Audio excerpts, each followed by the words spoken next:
mais liwa bana nzambe bakufaka boyete bana nzambe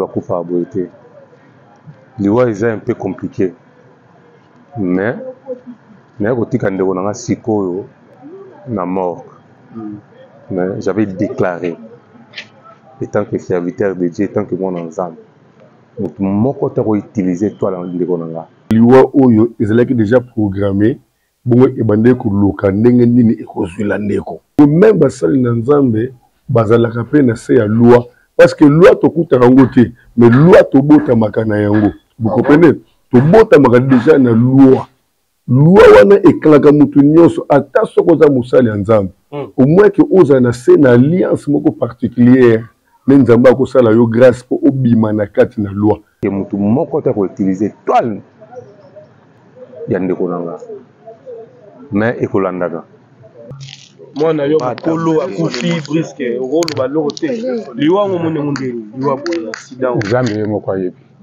ngai te nzambe ye moko ayebi ko bato bazobaki famille pe oneraza na bitumba na famille o famille presque famille bokolo bani pona nsambo ngai nde papa na ye et non olongola loi mais obima na kati na loi kutie na bakanda ya ndingona o la Bible déclare Dieu se retire des hommes méchants mais sika ye moko akende komibwa kati de situation on est parce que diable nzela ya kozwa ye ndenge siko na zongi siko na page ya ndeko na biso mosala nzambe de ndenge atiki biso il y a quelque chose on réclame qui une loi déjà malgré ça mosala nzambe mais loi ezalaki parce que faut loi eluka nzela nini oyo kolekela po eba kokangai abibi moto ayeba liwa na ye ayeba te nzambe ye moko moto ayebi oyo aza na bonne foi ya kosala likambo akosala sans intervention ya mosusu yoki parce que diable abimisaka bachauffeur ya molia ya kindoki abimisaka basoda ya kindoki asalaka makambo nyonso na nkuku emonanaka mpe na poisa avant kata motema esi madame na otiko na bana alongoli bague ye moko bando longola ntango ekomi pembeni ebima na mosapi akati motema devant sa femme epuis baminganga bazaki wana déjà maloba na ye koloba ke nazotika bino batela bana alongoli bague tosala homme de Dieu c'est pas moi mission oyo eza sérieux bato nyonso bapasteur baza koutilize bango bapesa bafausse prophétie bafaux témoignage bakozala frapper de génération en génération vi na bango kotikala kobonga te même soki ebongi lelo lobi bakofinir par kosibir na bana na bango na bakoko na bango eza message oyo tozwaki epasser wana avant ke ayambola ki azalaki instrument ya bapasteur mpona kokosa bafaux témoignage na nkombo ya nzambe na kati na retraite na ngai nzambe ayebisi ngai boye na mboka na biso awa sur 100% ya basali oyo ayebi mpa azotambwisa baza 5. Ah bon? Si je vous dis au nom de Jésus-Christ, mon seul Seigneur et Sauveur, nzambe ayebisi ngai sur 100% ya basali oyo nayebi mpe nazotambwisa baza 5%. Mama, if love is crazy, love is funny. Shalom bana Ozana kombo na ngasi ya Gladys na eko pesa témoignage na ngana oyo nzambe ya Ozana asalelinga bande konanga bande koteka na wenze biloko nanga e bande koteka mate lorsque baninga baza peni nanga bazoteka kasinga na banda koteka te bande konanga na moni yango oyo eza malchance na ke kolukela ngo délivrance na kene kotambola pa basala nzambe na ke pa ba prophète ba pasteur bande ko babande ko senga ngaka se bambongo kasi na sila ki kozwa délivrance te lorsque na ekokutana na prophète Moïse alekisinga na délivrance bande kolanga alobi mama lakisaka mbongo oyo tekelaka papa abondelaki kaka pona mbongo wana bande kololingi na ngai koteka échangeaki na ke kosomba biloko na ngai pour la première jour na sombi biloko na ye na ngona teki na wenze balobi mwana mwasi oyo alsimbikisi na ebisi bango na simbikisi te kasi naleki kokutana kaka na nzambe ya solo, nzambe ya Ozana. Esili wana te bandeko na nga nazalaki mwasi ya mikakatano mpona koluka bavisa partout, nake na Allemagne, nake na France, nasilaki kozwa bavisa te, na bandeko kozwa kaka toujours barefi. Kasi papa tango alekiseli nga ngo délivrance, yayebisi nga mama kende kokotisa passeport na yo na ambassade, otala soki nzambe akorépondre yo te.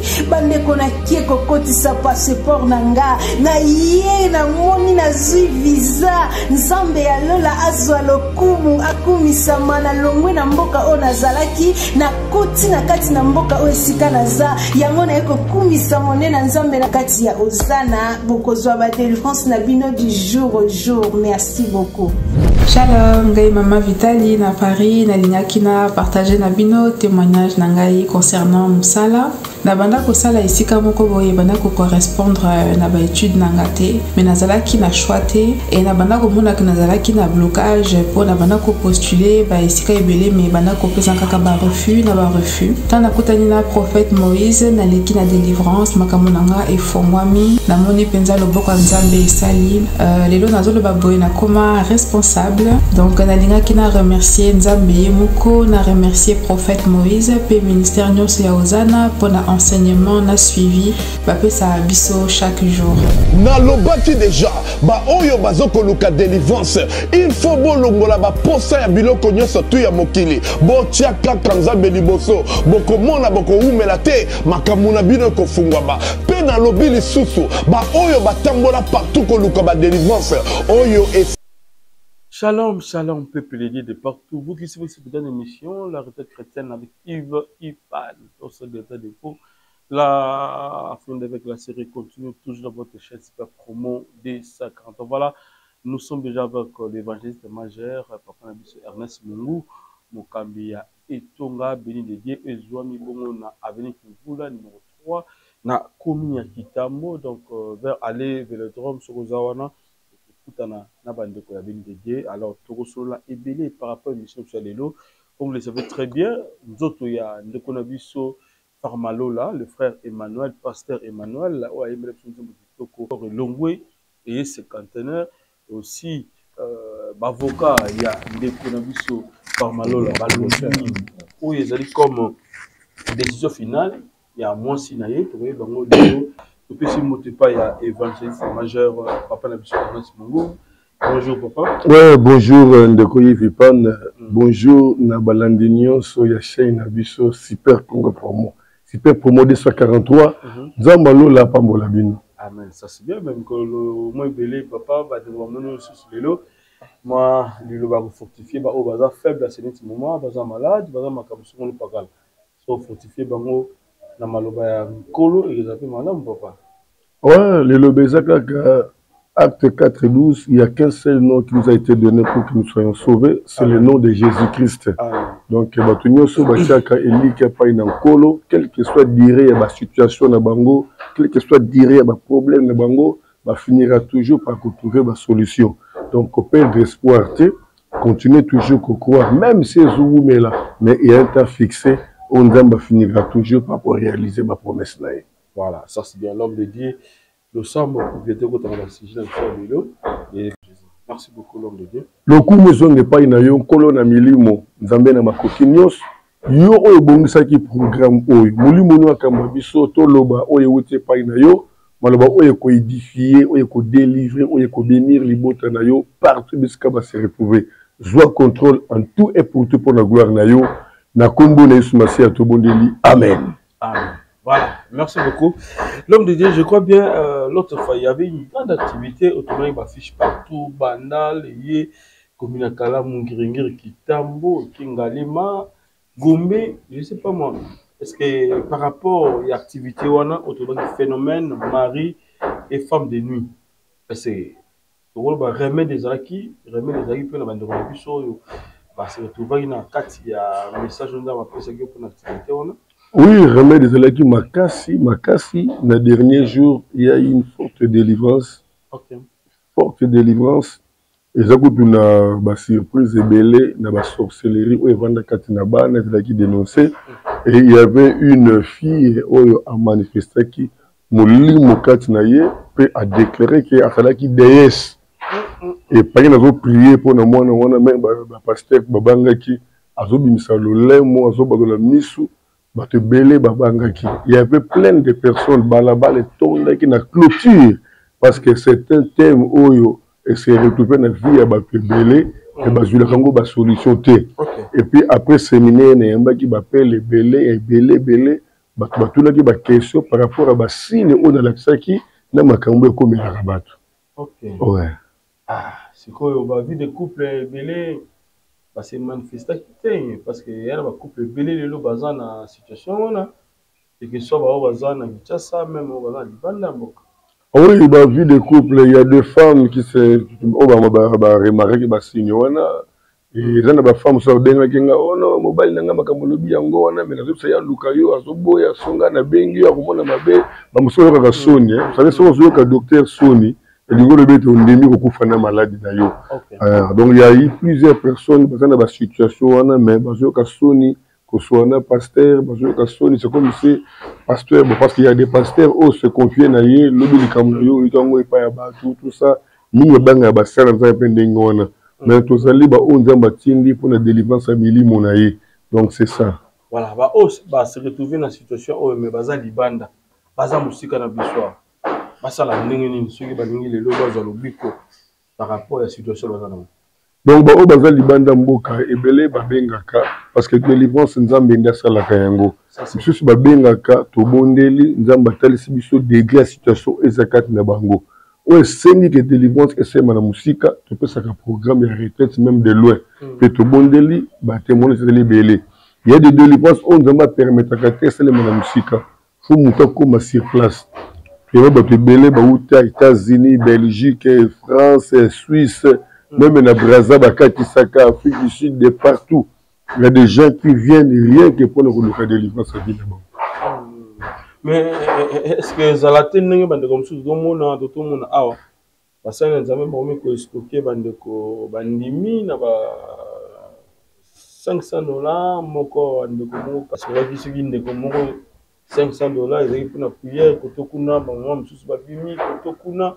Donc, ça fait très mal comme on a passé dans Zambie.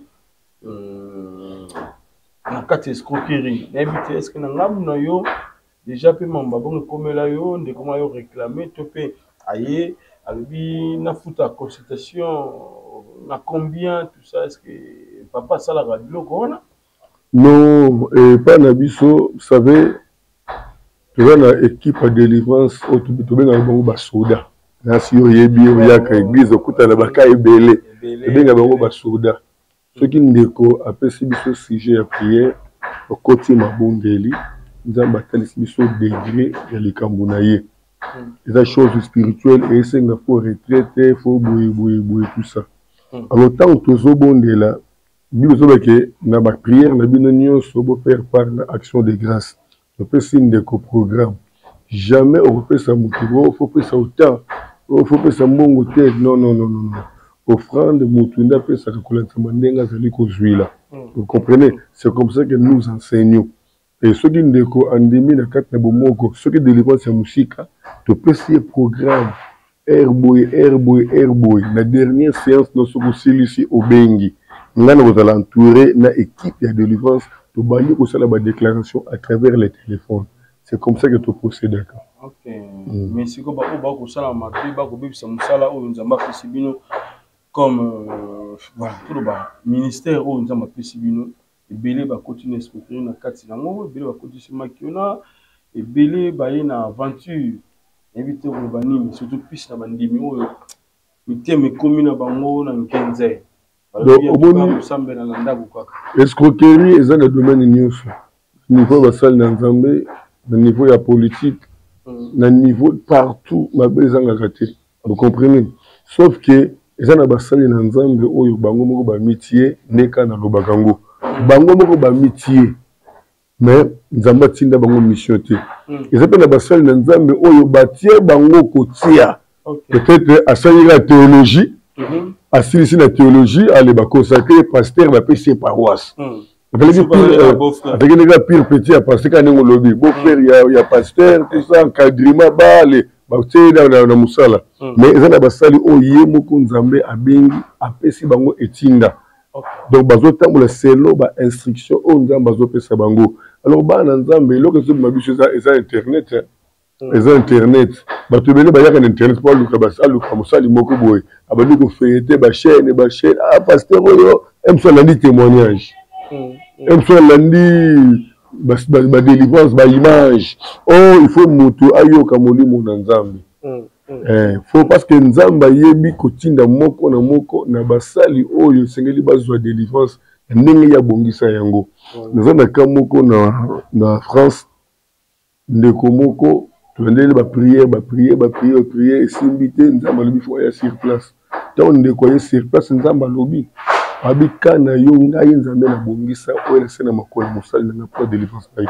oyo ndeko aza étranger vous comprenez donc mutu na mutu eza na esika oyo nzambe abongisa mpo na délivrance so okomi na esika wana ata ewumeli okovivre vie ya bakuka ata ewumeli zela ya une date oyo nzambe abongisa alors ebele balingaka bazwa selo bakalki na bango ndenge tokeboya en tout cas retina biso mpo tomona soki ntango amoni te abandi kotatone tokende siko wapi fo tuna namoni te mpo na nini peut-être ye omoni te mais misala oyo esalemi wana ekobota mbuma plus tard soit peut-être misala oyo esalemi fo kolandela yango mpo mbuma ebota alors fo motu atambola selo ainsi dit l'éternel soki na pensé ya motu to na bilulela ya misu to ya matoi aosuka toujours dans nzela.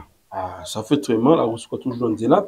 Et le tout le monde de Nabiso chante de l'éternel de Monsieur Maman, Farmanola, en tout cas, mon aïe, et c'est le temps des choses, c'est pas moi, nous allons nous entendre, donc il y a déjà histoire mon aïe, Azok qui est dans l'église, du collet en moto, nous tout cas, les autres qui n'ont pas l'eau, et Niatima Imoko, moi il m'a dit na Elamba, on a ici à Pembe, discussion na bandeko, kita kiti, na bandeko wana, o bana chauffeur na receveur, ko soana a bengi la police, et il y a un problème na bango, le temps il y a zobenga la police, ndeko chauffeur ngo kima, il a empêché ndeko chauffeur, ko empêché, nous tout côté na bande mususu ale, ba croiser na kati ndeko abukani lokolo bakine na akram akana biso te na hôpital ngo kana biso te mama yimo asali hémorragie ndeko atiki biso akofi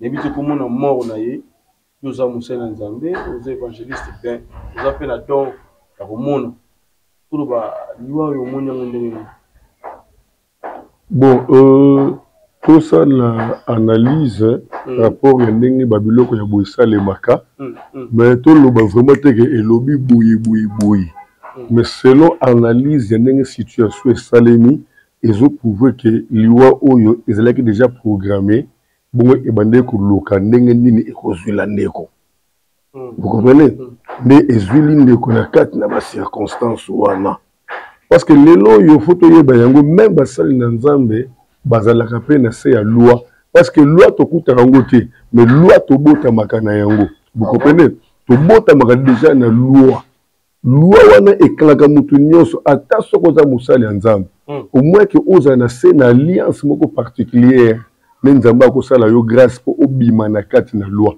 et non olongola loi mais obima na kati na loi vous comprenez ngai na yebani partout que na bengami na délivrance yo il vous a témoin vivant pour na misu no mona ndenge bayaka na bato basukoyi ba crise belé mais na kangama na loi loi ni na kangama nango na boti ba na 6 na botaka basi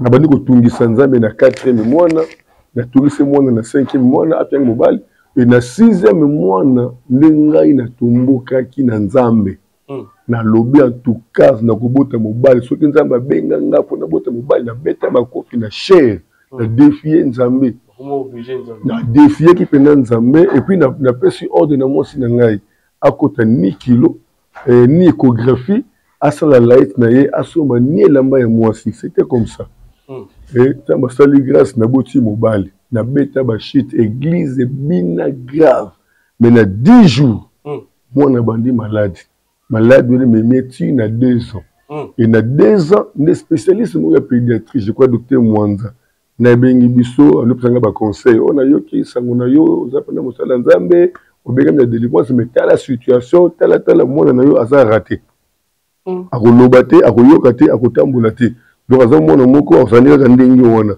sikoyo na momona na 2 ans wana mwana na ngai mokongo na ye engumbama soko tomboli mwana makolo ezodiemba lokola basinga otala nazwi message wana na bandeko mutabeli liboma mbala moko na ketina zamba lusizila na kota retraite ya 3 jours à 7 c'est par là que nzamba zoloba na ngai na boya ki yo obota mobali parce que ça na loi oyo bande kozela yo soko oboti mobali na diraki te okota na loi wana mais lokola yo força ki ngai nzambe yona na bandi kolela nzambe singa boy lokolo za musali na nga na kobimisa mona na loi na zongisa ye na page vous comprenez maintenant alors tant to bandi ba prière na 4 ans to remarquer mukongo ya mona enyoloka d'aller vite na 5 ans mwana nguluma te atamboli mbala moka bandi bambango na ba 6 ans 7 ans to moni mwana bandi kozwa maloba papa maman de l'eau vous comprenez ce que mwana na 8 ans notre bandi mwana ce que non maloba ni ko ya et puis mayele ya lisekite ok conscience comme zonga nyos non donc mayele ya lisekite vous comprenez donc grâce à nzambe salina bima na loi mais loi kanga kinga. Ok. Vous comprenez? Donc, par exemple, monsieur, tu perds ser moko boye, mosali munene ya nzambe l'église, tu lobi a bulldozer. Ser on a baki na conflit moko na parcelle, na lupango ya famille, bakoteka lupango, biloko moko ya ndenge wana. Alors, à salaka crise moko boye, tu prier, tu landeli ti na hôpital nzambe sali grâce abimi na hôpital. Mais il y a que compréhension continue dans la famille. Non qu'on aille abondisi ne connaît à moi si baza entre bango ba parents ye moi na côté li mama leki atomboke la noko kaka misapi boye noko atomboka lobela ye mabe nzoka na moment wana monde tene bazoluka tokuzwa ye ndenge nini mais tant que ba kutie na bakanda ya ndenge wana on la Bible déclare Dieu se retire des hommes méchants mais sika ye moko kende komi bwakati donc situation on est parce que diable nzela ya kuzwa ye ndenge siko na zongi siko na page ya ndeko na biso mosala nzambe do ndenge atiki biso il y a quelque chose on réclama qui est une loi déjà malgré ça mosala nzambe mais loi ezalaki parce que faut loi eluka nzela nini oyo kolekela po eba kokangai c'était comme ça mais mosala nzambe ko ki l'église bazui na nzela ka etonga quelque part bandeko basali banalise na bandenge na bango balobi il a fallu même tant maboki les mai wana vous avez déjà annonce donc il a même bibaki fala zonga akenda susté monsieur va lui profiter dans la poswana peut-être un giri bimi nous allons bino ba chauffeur wana ba dagi ba normalité ba dagi ba homme démon nous allons bino ba démon wana et ba zaki déjà na face wana et lobami na bisio ke nzamba seriti kana batu ya kanda to ba manifester eloko epesi kanda.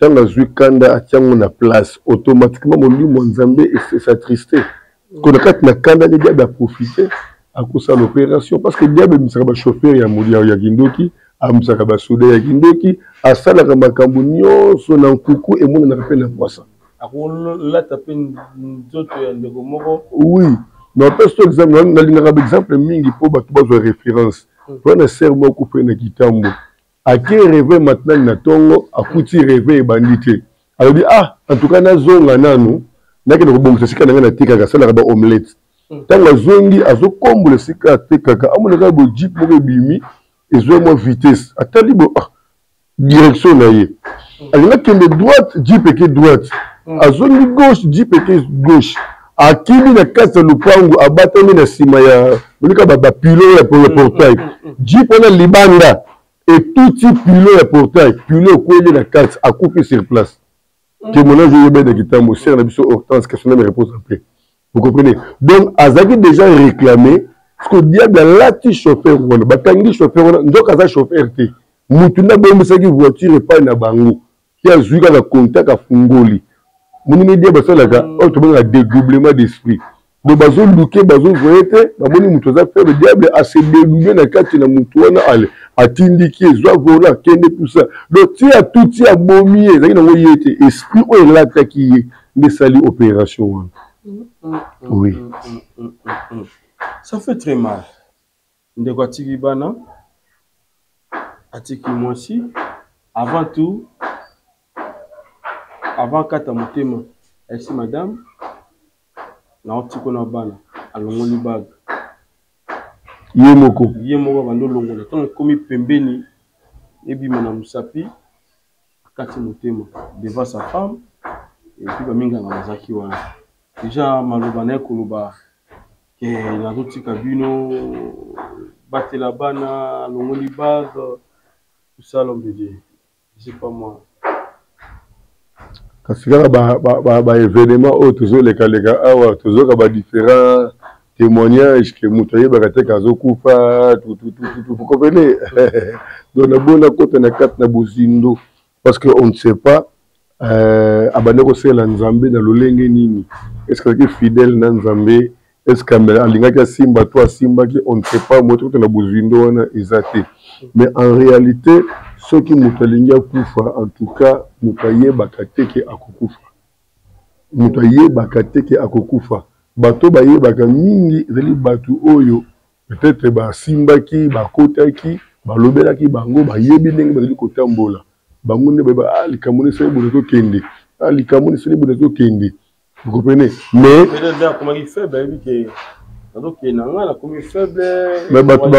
bato bakota bakoma babima bazali bato bakota bakoma babima bazali alors eloko mosusu mpe ezaka soki diable envoûté mpe mutu mpe ayeba makambo azoloba te na sens wana vous comprenez parce que mutu mpe normal asengaka liwa te komona mutu mpe leki asenga liwa boye non mutu asengaka liwa te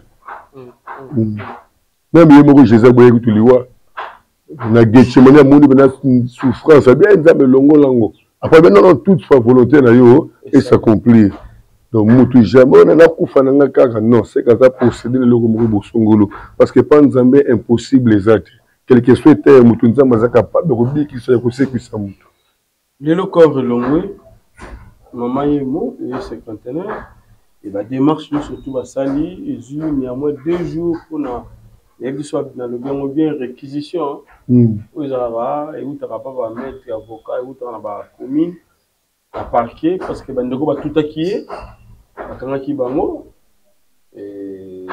bapesi aval mina kore longa mama ye moya cinquantenaire baninga bapasteur bacollègue na bino basangani mpona komema nzoto na cinquantenaire wana déjà nde bandeko bakolela sa femme aussi azolela libota bandimi na ye mpo aza na église na ye déjà omona ndenge bazosala sorti accord boye esali nini bon omoni mosali na nzambe en réalité bakundaka ye avec honneur mosala nzambe en réalité bakundaka ye avec honneur parce que mosali ya nzambe même ebembe na ye ezalaka toujours na onction ezalaka toujours na nguya bato bakocomprendre yango te mais tomonaki histoire ya Élysée esika bakundaki Élysée akufa apola me mikuwa na ye esekisa ebembe vous comprenez ya omoni na ba doctrine ko tout monde na bato ba rose quoi bato ba science bato ba kikiste matanga ya mutu na bango moko nde balandelaka to ba yelo biloko na bango ba sala ndenge moko pe normalement matanga pe bimbi ya mosali na nzambe ezaka toujours encadré na basali na nzambe ti ko rendre na ba dernier demeure na ye ndenge pe na makambo salema mais matanga moi timide matanga za timide ba artiste ba royauté azali moko ba yembi basali moi succès muke na mbongo na biso mais komona ba yembi na ko bazate ba grand ba occuper matanga ngote bazali bazate tout ça bon ezalaka pe relation au mutoza nango par rapport à association relation au mutoza par rapport à ba activité vous comprenez parce que bango c'est comme si ba longa penza na million ya ba yembi bakota na milieu beaucoup pastoral vous comprenez babungisa likabo na bango ya koyemba bakota na likabo mususu ils dépendent de la fréquentation au mutoza nango par rapport à la société ya association na bango domoni malili est-ce que association existe ka ce qui oui c'est que ba réunion salemaka est-ce que c'est na ba réunion Association existe, oui, c'est que ma cotisation est salémaga. Est-ce qu'elle contribue à la cotisation? Vous comprenez? Il faut tout à les paramètres. Nous sommes négligé. Non, non, non, non. Ils dépendent de la relation par rapport à l'association. Voilà, ça c'est bien. Je crois bien de Gonabiso Emmanuel. Paiement la Kimia. Donc, c'est ainsi va la vie. Nous sommes des pèlerins si c'est faire pour Baninza Mémoire Ayebi. Donc, on va se soutenir dans la cage, dans la cage, on y a. Alors, l'homme de Dieu, tout le monde qui est vers la fin.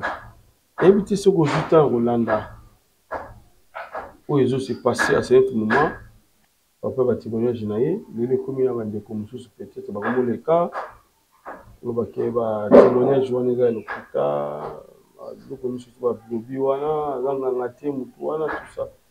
Tout comme nous, continuons à Katitonga. Azanga ngate, babimishenga ngane mission, babimishenga ngane église, passer obi azanga nga bandeko mibale misatu baboyi babi ezalo kuta azanga ngate bango bayebi garçon wana. Komona biloko bongo na kati tonga lelo respect même na bandimi ya pambo respect zate. Bon, c'est normal nenge Bible zolobake Abdias, chapitre 1, verset 15, il te sera fait comme tu as fait, tes œuvres retomberont sur ta tête. Bible a dit que Hébreu, chapitre 3, verset 14, Nana batami simanayo, parce que Panzambe et l'Okonyo sur les produits de Boussounaye, l'Oko batamarte. Ndeko Yves, nous autres, ça y est, nous avons Marambo Bélé. Pour cela, nous avons une mission à Serre Mogoboye, où il y a un problème. Je ne sais pas si vous souciez Rango. Azati lelo on va utiliser na ba différents pasteurs pour faire ça témoignage de l'Okuta, pour faire l'Okuta, azo dévoiler que bazana ba mettre écoute o ba préparer ka bango abi dernier témoignage cela qui bazaki ba papier ba kati yango na bandenge ya mbongo ba tient enveloppe ya kaki ba pesier ba préparer. Le prophète a dit à l'obinza mbote sangeza na jeune fille moko awa awti ko bana papa moko mukolo abanga te abima deuxième prophète a lobi d'ailleurs pour mon signe jeune fille wana papa wana apprécié prochain. Allo webi kane makambo ezalaka lelo ne makambo ebandi lelo makambo ebandi na cabinet na hôpital et pas docteur Mogijo. Masolo et bandi lelo na kati hôpital 22e anniversaire le 2 septembre yango e bandi le 2 lelo ti le 16 septembre ndeto kati muto sotu ozana mukamate otindi basomble mafuta DHL ofele muto sotu oya ko ya hôpital ba opération ba bukana makolo ba tambola kate ba bazana ba problème ba sala ba accident ba kena ba hôpital et simbate docteur Mogiso abengi sibino sotu a aux États-Unis a koina mabele aza déjà awa ngape Gabriel na yeka pona événement wana journée porte ouverte consultation ofele traitement na osore bimi $100 docteur Mogiso a charge à 50 yo fouti 50 sore bimi 50 docteur Mogiso a charge à 25 yo fouti 25 événement sur événement boya ebele et bandi lelo lobby kozala lobby okuna lo ti le 16 mukolo oyo lingi yakapa docteur Mogiso ozwa lobiko. Merci beaucoup. Ils ont 100 000 francs, est-ce que 100 000 c'est combien de dollars na carte? Troisième fois na lobby ceux qui na musala nzambe mwana mwasi muka za otuko bone pa mukolo na pese mbongo ebele na enveloppe ya kaki soko za koyoka soni te. C'est un temps à bimi pour te gagner à église ninga yaka na enveloppe wana azu pas enveloppe ya PC pas un prophète azui apesi batunaye ba yebi des tricage ya makambo wana alors na lingi na pesa ba témoignage négatif te bako fungola te azu apesi batunaye apesi batunaye ba kena ngona bureau ba yebi keza ba papier c'est le plan au bazali préparer jeune fille wana yebi singai alobi ba yebi ba pesi prophétie ma sœur Nengo zabo vandi pa papa leki na yo. Nzamba hotel sanga soko zongi akotombokela yo makasi. Akobenga na yo me kobanga te. Luke sika moko lala nzamba kosola alobi lebelebe na clôture à séminaire fi ona ye. Bande ko alléluia. Amen. Bandera ki awa jour tel ngane boy parce que image batie. Vous comprenez? Nous avons plan où on a fabriquer. Donc il y a beaucoup de réalités. Nous connaissons na moto. Moteur a yebingate. Abina ngabi en tout cas basala nzambe penza ngatuni o baseni. Abina moninga na zobenga ngai bazobenga ngaba pasteur tel. Oh, boke sani oh non. Tu peux ça ba témoignage tout ça, tout ça moi là. Parce que ba benga sto kende ce service moi ça qu'on a fait témoigner. Na melibeka ngenga take pasteur qui passe. Mais na ko dévoiler biloko wante donc ye moko nzambe za contrôle. Pourquoi vous ça la bavantina nzambe? Pourquoi vous ça na nzambe? Ndamo ko pena vivango mosakoli moko la bakota ba selimba obumbu kuna.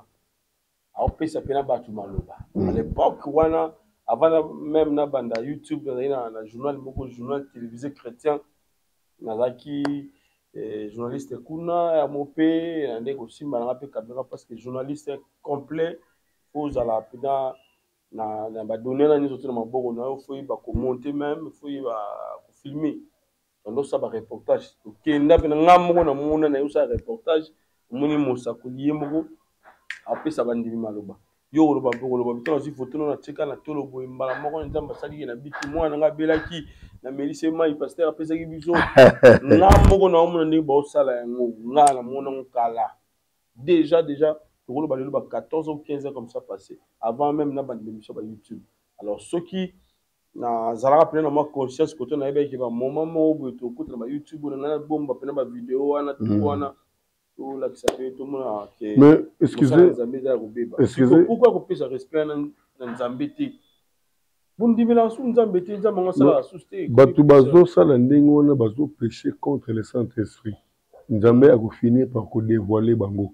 Mais accent ngena ça les années. Ndeko moi si wana wa sala ki délivrance. Wa loba ki créer une équipe. Ba pesa ka ba témoigner le kuta, ba professeur le kuta, tout ça. Tu yeba ki ngo ndengeni. Ayaki pa na biso papa na ya sambela pa na biso fallait qu'il ne quoi na voyager papa na ye aye na ye pa na biso to bondela po na ye po a voyager maintenant na bondela po na ye nde molimo nzambe tali singa ke asana dédoublement d'esprit 4 na ye mais si papa na ye a voyager boité à côté retraite tant côté retraite aleki na délivrance et loko bangisa biso pesa la biso somo na délivrance na ye nde nzamba tolo bana ngai que a frappé de génération en génération. Quand ça les biso somot ah mais yo sali nini po nzamba frappé yo de génération en génération. To bo sali kirdam, ne na kati na kirdam ne ayeko dévoiler que bazala ka misatu bakena na ba différentes églises benga bango bakena ko pesa ba témoignage ya lokuta. Vous comprenez? Ce que batu nyonso basala kango soki balandi émission oyo eza sérieux. Batu nyonso ba pasteur baza ko utiliser bango.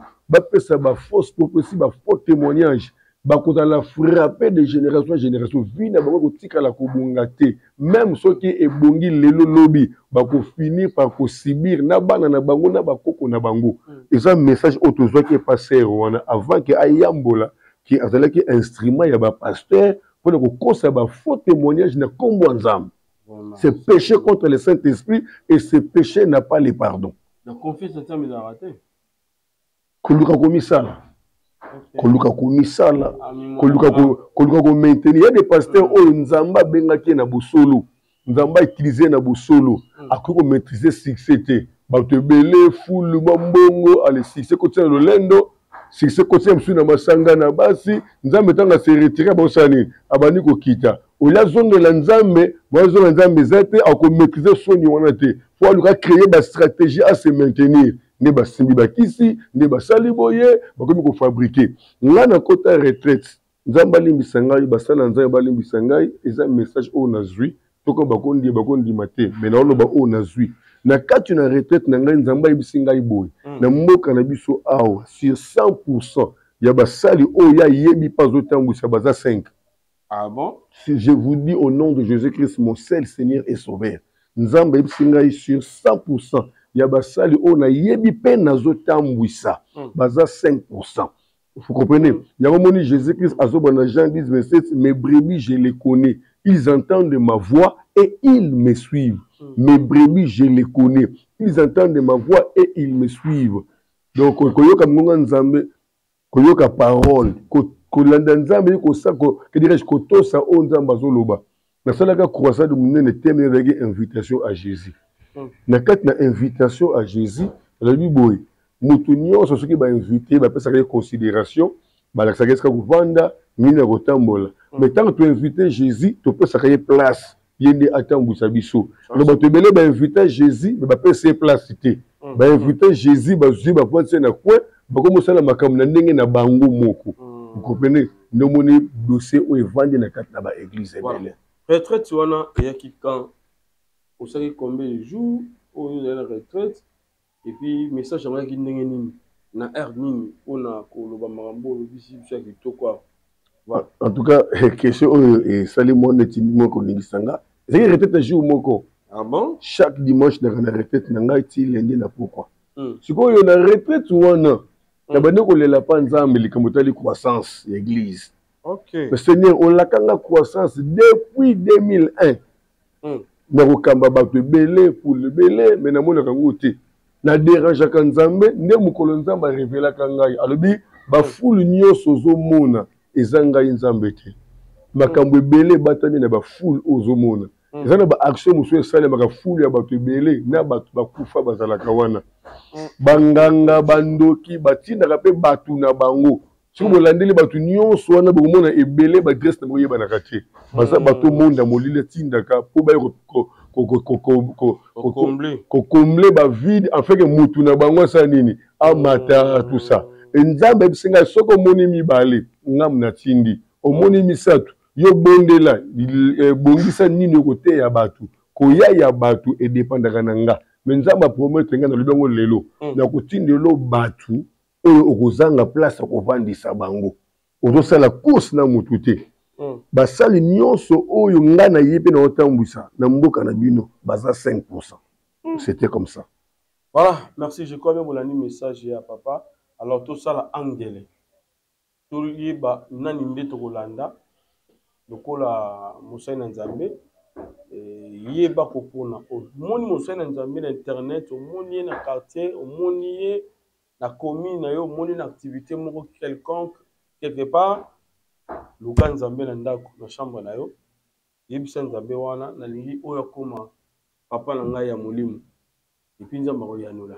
Soko za ya mabe, Nzambe pa yebisa yo atala bilembo moko mibale misato. L'homme dit comme suka, il le bana na Nzambe sur boîte à la bicho et puis prochaine activité za nini bande ko ba retenir nini par rapport à l'église béni de Dieu et puis le numéro de téléphone mbote na 2-3 personnes na suka nous sommes beaucoup na bande ko batama ka musomo lo pakala surtout plus ba o ba yambi Nzambe te ba yamba le ko la mobile c'est na biso. Merci beaucoup. Ouais, le souka ezaki tokomoke vers le temps de la fin. Bilembo nyonso Christ atikala biso e bandi komona na polele na miso la bateau. Donc c'est le moment ya koyamba Jésus-Christ comme s'il est sauveur, c'est le moment ya koluka Jésus-Christ na bomo na biso, c'est vraiment important. Yami balé batu nyonso baza na posa ya ko contacter ngai, je crois que numéro eza wana plus 243 89 75 15 851.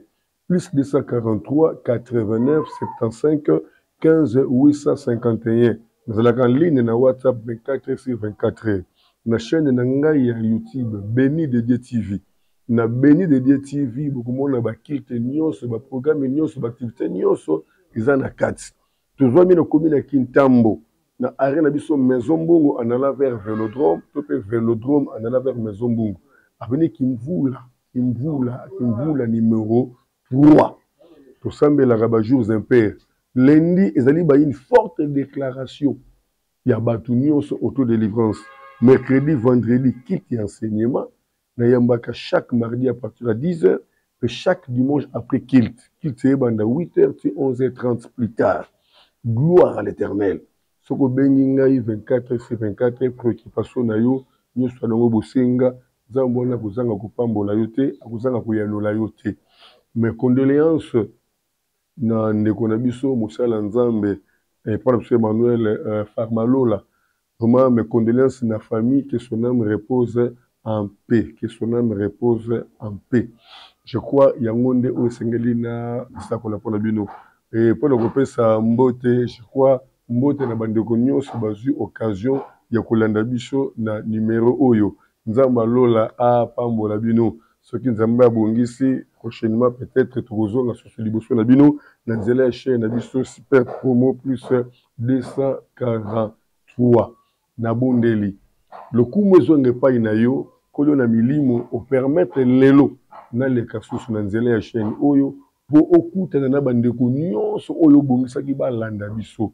Kolo na milimo zwa contrôle na nyonso tolobi oyo esimbi mitema ya bandeko te kolo limbisa biso o esimbi mitema ya bandeko nkolo molimo na yo akamba bango na détruire nyonso diable koluka kotisa nzela na émission oyo soit contrôle sur toutes choses na esika oyo bato balandi bo bato bayoki na kombo na Yesu Masiya nde na bomoko tobondeli amen.